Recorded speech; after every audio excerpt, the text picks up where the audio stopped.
Tom, welcome to the How I Became podcast. I am so incredibly excited to have you on, hear a little bit about your story, and of course, the story behind BenchSci. Why don't we start, if you don't mind, with a bit of an introduction to yourself and your journey to starting BenchSci? For having me here to share a little bit about myself and the journey. So my name is Tom. I am I finished both my all my undergraduate degrees and my postdoctorate degree at U of T. I came from Hong Kong. I did most of my years of education here in Toronto, and too many years in U of T, if I can say so. My background is in life sciences, and ever since I was very young, I always dreamt of becoming a doctor, like a real medical doctor, not a PhD doctor. But I during my years of research, during my years of undergraduate, I become very interested in research because that feeling of becoming the first person to find out something when you're looking down a microscope, give me that excitement, that, oh, no one else in the world seeing what I'm seeing right now, and I'm first to discover it. That is very, very thrilling. And that's what drawn me to actually pursuing my degree in research. I did my master degree in biology, learning about virus entry pathways, and then I go on to continue my PhD degree in epigenetics, which is totally different, but interesting nonetheless. And that's basically how everything got started. And during my PhD years, I realized that, myself is having such trouble looking for good antibodies to use for my experiments. And, that's how, this usually starts, right? I wish there is a better way to do X, Y, Z. And that, became the initialization point of, okay, why don't we start something? Or why don't, we as a community start something to help other scientists find better antibodies so that they can, perform better experiments. And that's how, BenchSci really got started. Why, and in super layman terms for me, why do the antibodies matter? Like, Right. what does that cause? What's the issue there if you don't have that? It's interesting, when we first started, when we start talking to, potential incubators and investors, they have the same thing. As soon as you talk about antibody, the whole thing, went over my head. I don't know what you're talking about. And then some of them will be asking, okay, what is this antibody? How is it different than, the thing that my body makes, right? But for scientists, antibody is a very, very versatile tool, right? It basically, we use it to label, proteins. These are the things that we want to investigate, right? We would, apply a certain treatment on cell to investigate if a protein that might be related to a disease goes up and down. That is a very common thing to do because we want to see how is this treatment influence some disease, pathogenesis, and then we want to look at the protein. Therefore, this protein is not, visible, so we have to tag it. And basically, the antibody, is tag it, and then you can, see it by fluorescence. It will emit some kind of green, red color, or you see in some other quantitative experiments. It is a very, very versatile tool, and most bench scientists use it, some point in their life. And the biggest problem with them is the quality, right? Most of the manufacturing, process, is not very controlled. The control ones are a good one. Therefore, you need a lot of time. And if you're unlucky and you choose something that is not good, then you waste a lot of your effort. It's so fascinating and such a different world. I think a lot of the time talking to founders, the business problem is more or less clear or understandable, but Mhm. this is in such a different world. I want to get into this in a second, but I imagine when you are talking to investors, you have to give them a whole education before Right. they understand the business problem. And I want to talk on that. But before we get there, I find it interesting that you talked about you um moved to Canada from Hong Kong. You had a dream of being a doctor. You get into research, and now you're a founder. So you Right. kind of went on this zigzag. Reflecting on that journey and where you are now, and as you know, the podcast is called How I Became. What would you call your journey, your story? How Tom became a founder, or confident, a leader? Like what are the elements that helped you to become who you are today, knowing that your original goal was to be a doctor, but here you are as a founder? Thinking about a single word to describe it is going to be tricky, but I think I can, describe it as, a process of trying something different, a process of, not following, the more, designed path, if you may, uh, because most of the research scientists, at least not today, but many, many years ago, has a more kind of structured path laid out, right? You do your research, you get your PhD, and during which time you publish, some high impact journal articles, and you apply for either, a staff scientist, at some, research institute, or you become a professor and you start your own lab. But you know, today or recently, this is becoming harder and harder to achieve. Why? Because I honestly think there is a conflict of interest between the research institute and the student. Right? The researcher or the PI needs a lot of student or a lot of trainee to help them, conduct research. Research is time consuming, and because of the problem I just mentioned, right, it is tough. It is not a easy path. So you need a lot of people in your lab to help you publish.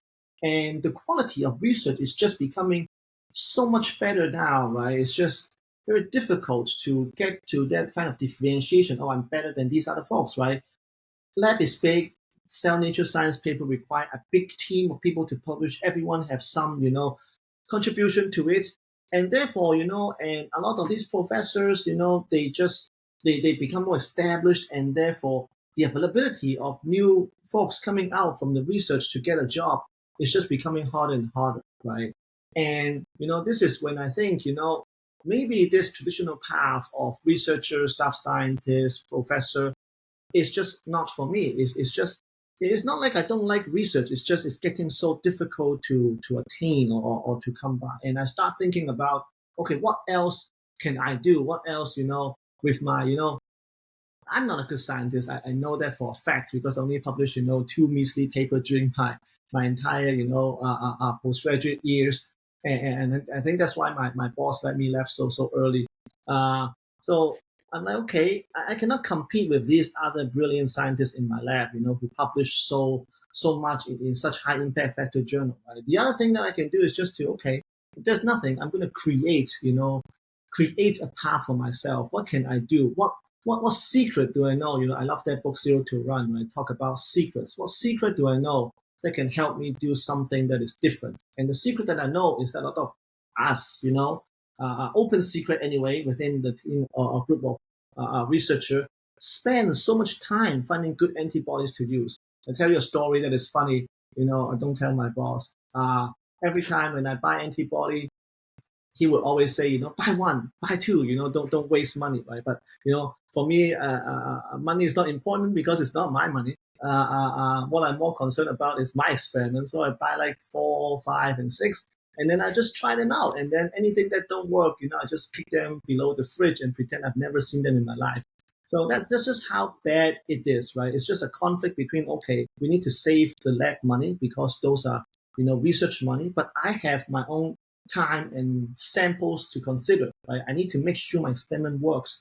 So this is the thing that I know. And then I'm thinking, okay, can I take this, this thing that I know and do something about it? And I think this is probably, the journey, right? The journey of, trying, to create something and to stray away from the traditional path. Do you think students who are transitioning from academia to more of a business role and not following in research feel that they're betraying Yeah. academia, or because there's something also, you're changing the world in this one way doesn't mean you're not going to change it in a business sense, but it just maybe the thought process is different. Definitely a good word. It is not widely accepted anyway, because a lot of PI, right, which is true, right? When you first join the lab, there is if a PhD, takes 6+ years, the first couple of years is really wasting time and money on the student. Right? They'll do a lot of mistakes. The experiment won't work. Right? It's only really the last few years is when you really contribute to the lab, help them publish paper. And with all this training, the PI spending so much time on you, and then the student, leaving, this sacred path of research, right, is sometimes considered, yeah, you're betraying your craft. Why are you going to industry? Why are you, serving these other folks? Whereas you should really spend your time in the research, in the nitty gritty of the things, in the science, Right. and not in the money. But I was also encourage them to kind of think about, like, you have spent so much time working on this one protein. Like, you can publish a paper, it would be cited maybe, if you're lucky, a few hundred times. That's already a lot. And that's it. All this time and effort that you've put into your craft, not a lot of audiences. But if you, apply your work into something, right? Apply, this word is always considered something that is evil. Right? I'm not going to apply my stuff. I'm just doing research. But to apply the thing to help people, to let them see your work, I think bring so much more contribution and bring so much more impact to the time that you've devoted on your research topic. I think what you're building with BenchSci is showing exactly the opposite, that you really can make a difference and improve the world on either side of the coin. So if you feel passionate about something, or you see a business problem, to address it. And you have used the phrase that you're building your career instead of finding one, and a Chinese saying that a young cow is not afraid. Yeah. So I want to know how that plays into your life and what that means to you. I don't know if you watch SpongeBob SquarePants. There was a slide where he, the rainbow on top, and then he's like, "Oh yeah, I pray for a better world. I know what I'm doing," kind of thing. Like, exactly not. That is completely, opposite from how I get started. Like you say, right? It's just in the beginning, I didn't know that, never thought that it would be so. It could be so challenging. I think I had great partners. I really have great co-founders that help with the the entire company, right? I just have this small idea, and then I rely on my partner to really bring them to fruition. Right? I don't understand all the business. I thought that, oh yeah, I'm helping folks, of course they will come and give me money. What do you mean that they're not going to give me money? Right? What do you mean that I have to I do a value proposition, business plan? What the heck are those things, right? All I know is I want to buy antibody. They want to buy antibody. I help them find good ones, and of course I can extract some value from it. And that's so not true, right? I think a lot of that's also a lot of pitfall, or a lot of things that make a company or an idea fail. It's just, ideas are great. A lot of the ideas are great, but just as important is, how do you understand the business side? How do you extract some values from the service that you're providing? A lot of time is imbalance, right? It's this, and also nowadays a lot of the stuff is free, right? Like I remember the first days when we went to pitch, pharma companies, and then one of them is like, "You guys are kind of like Google, right? And Google is free, so why are you not free?" And then we just like, what do you mean? Like, we do all these things. Like, what do you mean? Do you think that we have lots and lots of money in the bank and we can do anything? No, we are we're doing something very impactful for you. So of course we have to extract some value. Like, if you want, stick with Google, do whatever you want. But if you want us to help you to find the best reagent, then there's some value attached to it. So yes, it's definitely difficult. I would say that with the help of my partners, we have a pretty good we still have a pretty good run, a good thing going. But from only after I enter this, do I understand that to get to where we are, or to become to go through all these hoops that we have gone through, how difficult that normally is, without the help of my brilliant team. It sounds like you attribute a lot of the success of BenchSci to your co-founder and to your team. How did you find your co-founder in the beginning? Does he Mm. have completely opposite skill sets to you? What has that looked like, and how has it kind of evolved over the growth of the company? Yeah, I would say that in the beginning, I am a molecular biologist, by trade, and I have been all my life, and I really don't understand anything, on the computation side. So I'm very lucky in the beginning to found, two co-founders, David and Elvis, who are both of them, PhD candidate at that time, using machine learning in their work to on another topic, neuroimaging. So and I went on to LinkedIn and I tried to see, okay, I'm going to use the keyword U of T. The only language I know is Python, so I typed the word Python in it, and the first person that popped up was David. So I called him. I'm like, hey, you don't know me, I don't know you, but I have this idea. Do you want to come out and talk about it? And I guess at that time I was also very open to such a discussion, contribution to help us, prepare the machine learning and the modeling were pivotal to where we are today. And the other person was Elvis, who we just found him by chance, because he was doing web type work for student organization, and I have some business with that organization, and I met him indirectly. I still remember at that time we have no office, and he came and talked to us. We were all there waiting for him, and then he came in shorts and flip flops. I'm like, okay, this might not go according to plan. But he turned out great. A lot of infrastructure decision. He's the data guy, so he is very, very good with data, and therefore, with these two, right, we have the kind of the engineering side, taken care of. They're both very, very good, computational engineers. And then Balance on, who, when we first applied to incubator from Rodman at U of T called the Creative Destruction Lab, he was a student that was paired to help us, to provide some business kind of perspective on things.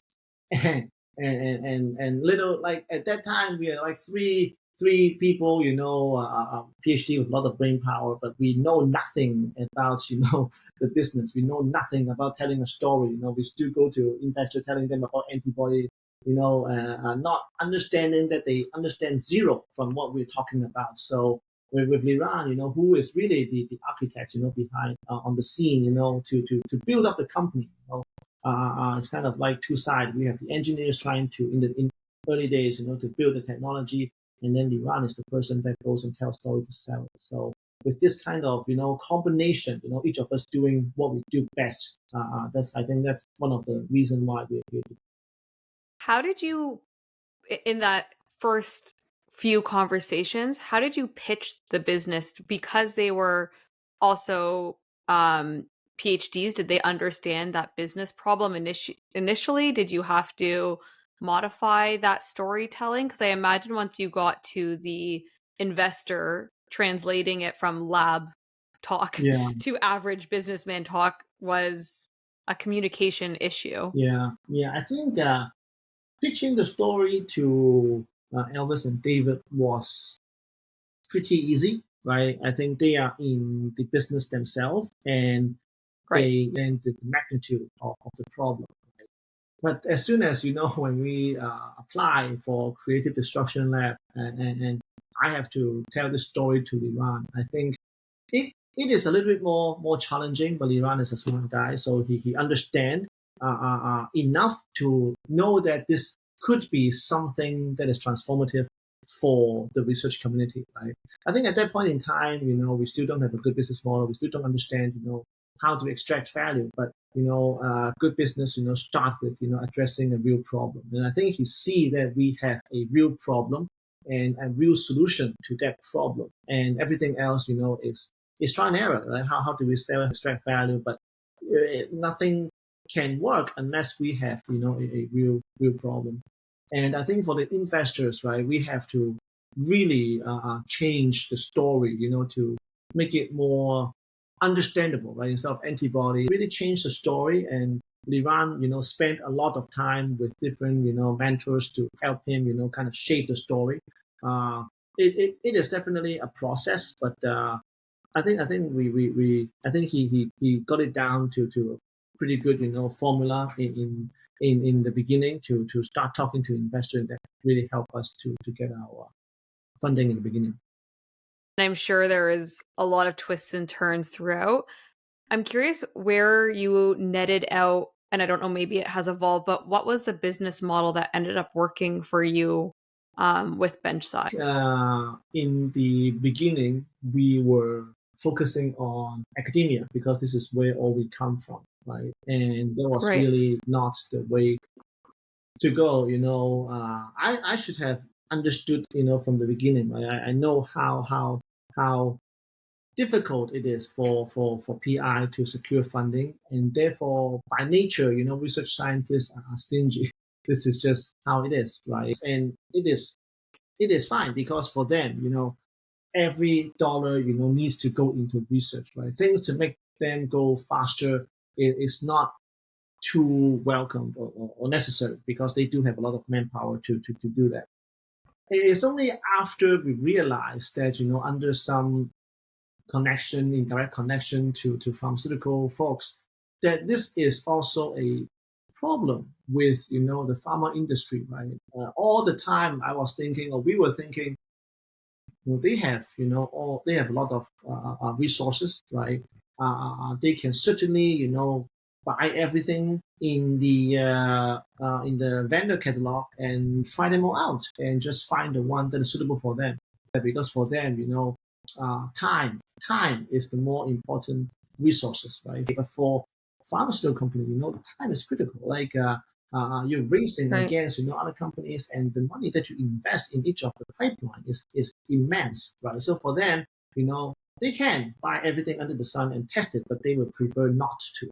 And that's where we really come in. Right? That's really our kind of our what we offer, right? We help you find the most appropriate reagents for your experiment so that you don't need to waste time testing it out. Finding something that you want to test, is fine, but and then designing the best way to test it is something completely different. It's like okay, I imagine, I want to have a recipe, I want to make a roast chicken or something, right? But actually you can picture it in your head. Oh, I need to use an oven. I need spices. I need to mix them. After an hour, something tastes good will come out. But it's actually not the case. It's an art, right? How much, what temperature? What is the how much sauce did I put? How much of this do I put? Everything is really different onto different cases, right? So we help them eliminate that kind of uncertainty. We tell you, hey, you know what? You want to do this, right? You want to find this protein. These are the publication where they have shown result that such and such product, work very well in this situation, which is similar to what you're planning, right? Therefore, if you use this antibody products in your experiment, it's more likely to give you good results and will save you a lot of time and effort. So this is what we offer them. This is exactly what they need, right? Of course, all the contracting, price point, everything that is also needing time and efforts to learn and understand, where we can come in. But the value that we offer to them is real. That's a big pivot that you made, and probably in your mindset of when you were addressing the problem, a change in who that stakeholder is or who the end user is.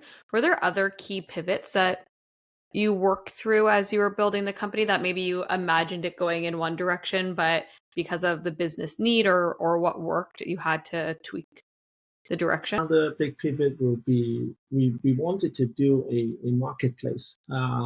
That is I think a very logical kind of deduction, right? Because okay, we don't charge academic user, subscription or usage fee, right? But it makes sense, right? They come to our platform to look for product review, and therefore Mm-hmm. they would stay on our product to buy it, and we would just capture a fraction of that transaction. But that turns out to be not the case because it's actually very mind-boggling, and when you think about it, because I don't know if it's still true to this day, right? But at the hospital that I was working in, when we need to make a purchasing order, we still have those kind of paper, those thin paper, double layer. You write on top, it go to the bottom kind of layer. So they're still using that system to buy things, right? So and of course, it's very difficult to disrupt them because they just like to use that paper system. So they will come to our platform, right? They will find out all the information that you need, and they will just take out one of those purchasing orders, start writing on it, and it's just mind-boggling. Like, why don't you just press the purchase button on our platform and we do everything for you? No, we like to stick with our paper. So that is a very tough one to change. Weird. Yeah, this big organization with the purchasing habit. And also, they have a lot of relationship with individual vendor, which can get them a lot of benefit, right? And say, oh, why don't I buy you 10 antibody from you and you give us, this thing for free or something? And those sales will have a lot of this kind of partnership or things going with different labs, right? So for them, again, they would capture all the value from us, using our platform, and then they would still not buy from us. So sometimes something that you feel like is very logical, very reasonable. In real life, there's a lot of things that you might not know that can really block it. So therefore, that was not a very fruitful development. So we have again dropped an idea of selling things from our website. I want to kind of pull back the theme that you were talking about on how you became through an undesigned path. Like you kind of ebbed and flowed to your journey today. How have you felt as developing as a founder and a leader of a big company, knowing where your headspace was originally? Well, like what has kind of contributed to that success of where you are today for you? The postgraduate years, whether it is my master or my PhD years, something that is exceptional. My day to day is to critical thinking. It's really to being able to take information and analyze them, and to come to some kind of conclusion based on evidence. And also, perseverance is another one. Right? I think it's very similar to a startup. Right? You're running experiments. Right? You're developing some kind of technology. Right? Whether or not you're developing some kind of technology, based on your research, or now you are basically running experiments. Does this business model work? Does this technology work? Does it bring impact to the user? It's very similar, right? And it's a lot of try and error, and it's a lot of perseverance, and it's to analyze the information, right? Like, why did it fail? Fail where? How can I change it next time? So I do find a lot of parallel between entrepreneurship or early days of startup with the early with my life in the research lab. And I do truly enjoy the scientific method, and to enjoy the research process. So I find it very stimulating to have that kind of always on your toe kind of thing in a startup world as well. And really the interesting is in the beginning, where again, like I say, I enjoy the feeling of being the only one working on it. Right? Really, you are the only one working on your project, on your startup idea, and you have to try all these things, all these experiments to make it work. And I really enjoy that process in the early days, and I think that's why that has got me going. Well, not everything gone as planned. A lot of things didn't go as planned, but that process of trying and trying and trying is very reminiscent of how I was doing my experiments. And that was very exciting. I never thought of it that way, like the problem solving element, or knowing you have an idea, a theory, and a hypothesis, and trying to prove it out on both sides is what you're working through. It's just kind of the medium is different, and maybe the outcome is different. Really cool. I want to ask you, because I think your journey is really interesting, I think you might have an interesting answer to this, but becoming a founder, and when you're starting a business, you get feedback from everyone. Everyone Right, has something to say right, about right. your business. What were some of the myths or some of the things you were told when you started the company that you would want to dispel for future founders? One for this, and it was very, very early days.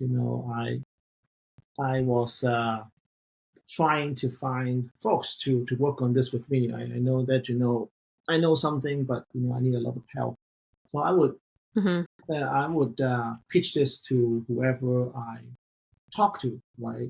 And the first myth I think is people think that if they know something, they could keep it a secret. They cannot share it with other people because someone will steal your idea.